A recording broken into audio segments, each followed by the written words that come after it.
Jeg starter med at skrive funktionen. Funktionen hedder fx lige med x i tredje minus 4x. Og ved punkt 1, der skal jeg finde definitionsmængden.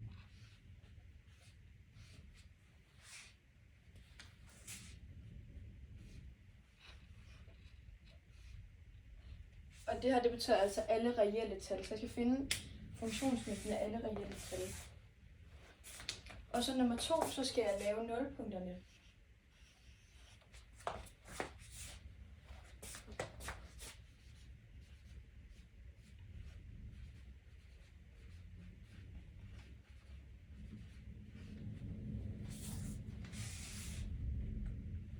Og der sætter jeg altså min funktion lige med 0.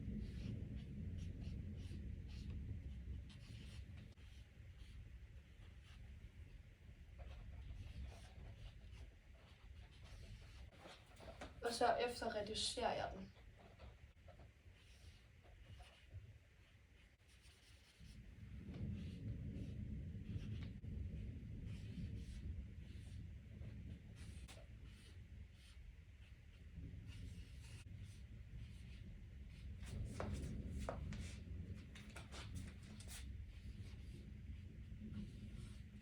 Og her kan x altså både være lige med 0, eller så kan x i anden minus 9 være lige med 0.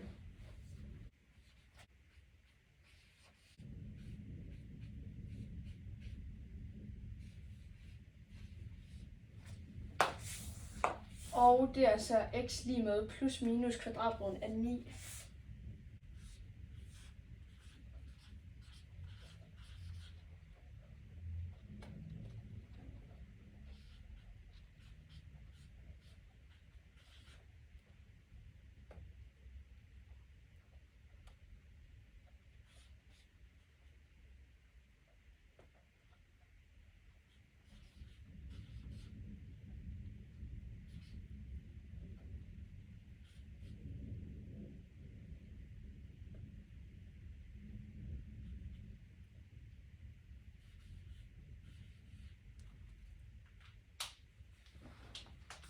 Og det er altså lige med x lige med minus kvadratroden af 9, eller x lige med kvadratroden af 9.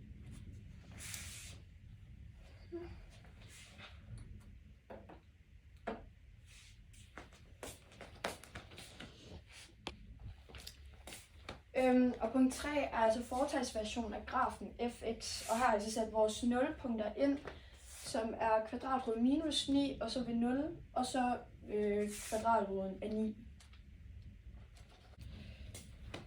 Og nu vil jeg så undersøge funktionsværdierne mellem nulpunkterne.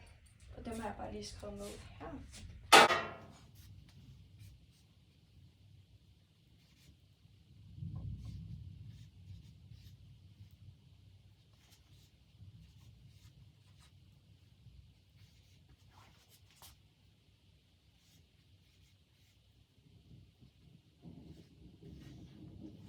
Og den første, når x er lig med minus 4, så bliver det minus 28.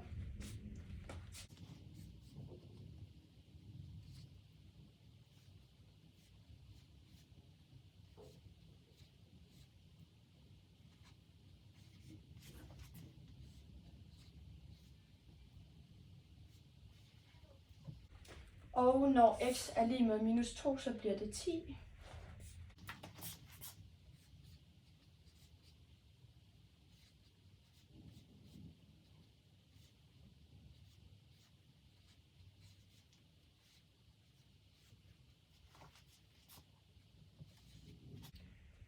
Og når x er lig med 1, så bliver det altså minus 8.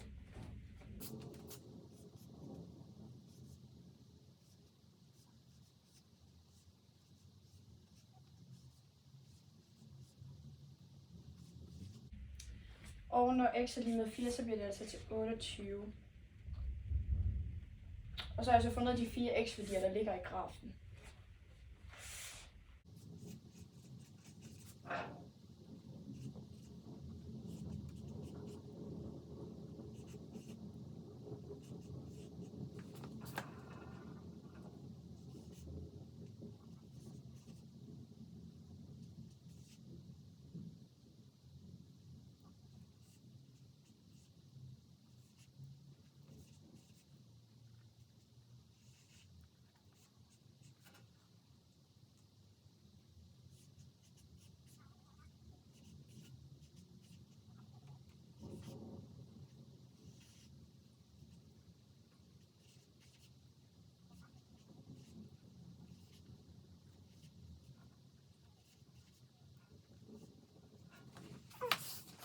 dermed er fx større end 0, når den tilhører kvadratroden af 9 til og med 0.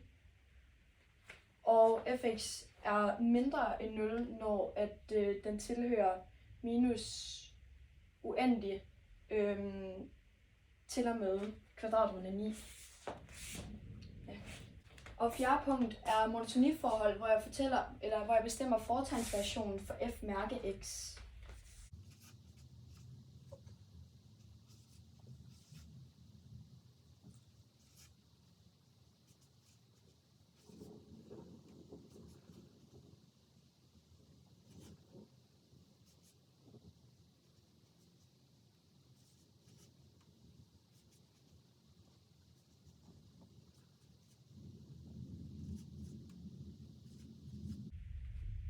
Okay, og det jeg har gjort der, er, at jeg har reduceret grafen, og så er det lige med x plus minus 1,73205.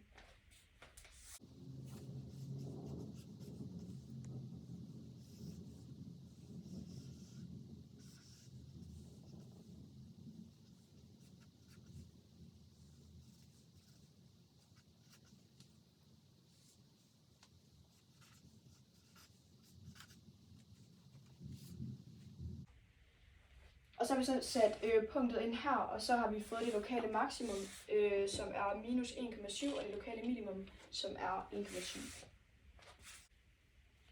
Og de punkter kan vi altså sætte ind på en graf, jeg laver her.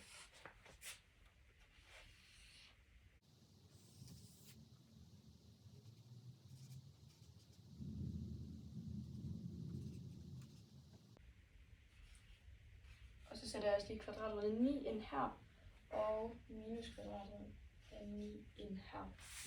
Yes.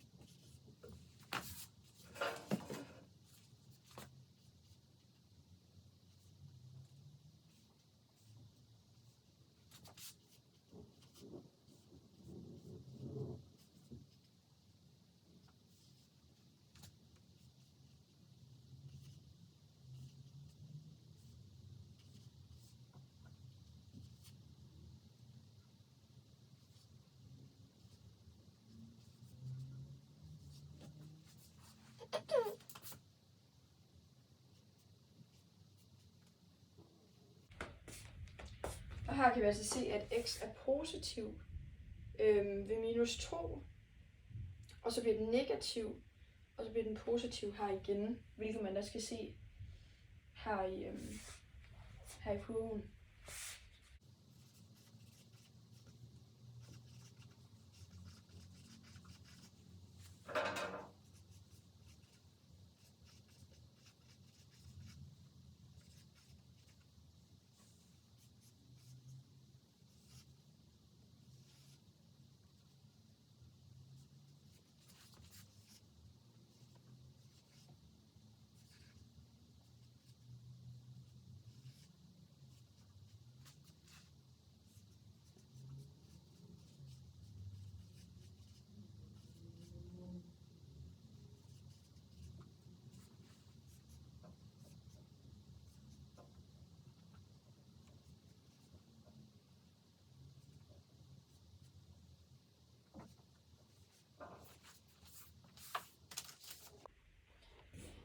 Og her har jeg så skrevet monotoniforholdene op, og her kan vi se, at fx er voksende, når den tilhører minus uendelig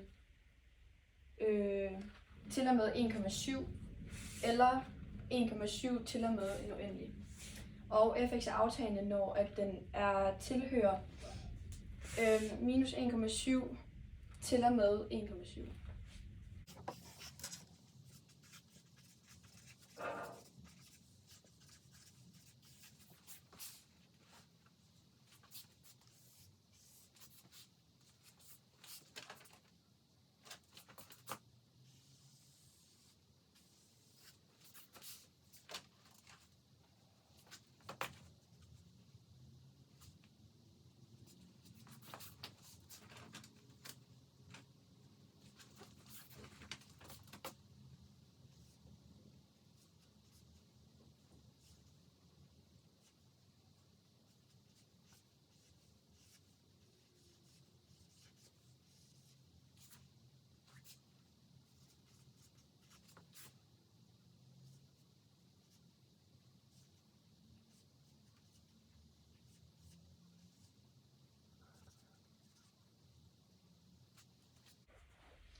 Og her er altså punkt 5, der er at finde ekstrema. Der har jeg fundet ekstrema ud fra punkt 4.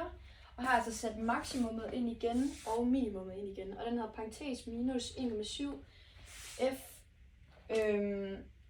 parentes minus 1,7 slutparentes.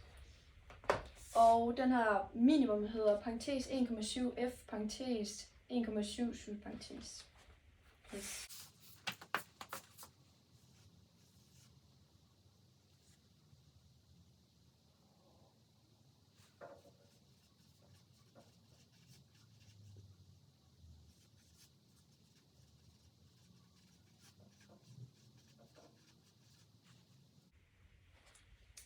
Og punkt 6 er at finde vendetangenten og krumningsforholdet.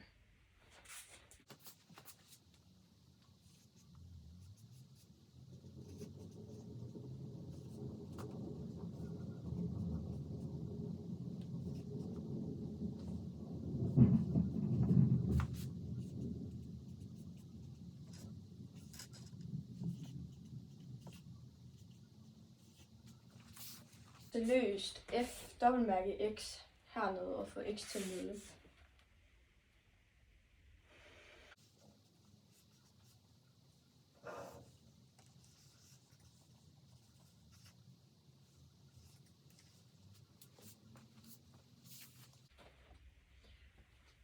Og så har jeg sat fortegnsvariationen ind for f dobbeltmærke x, og her kan vi se, at den er konkav herover, og så bliver den konveks herover.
Og her kan vi så se, at fx er konkav, når at den tilhører minus en million til og med 0, og fx er konveks, når at den tilhører 0 til og med 1 million.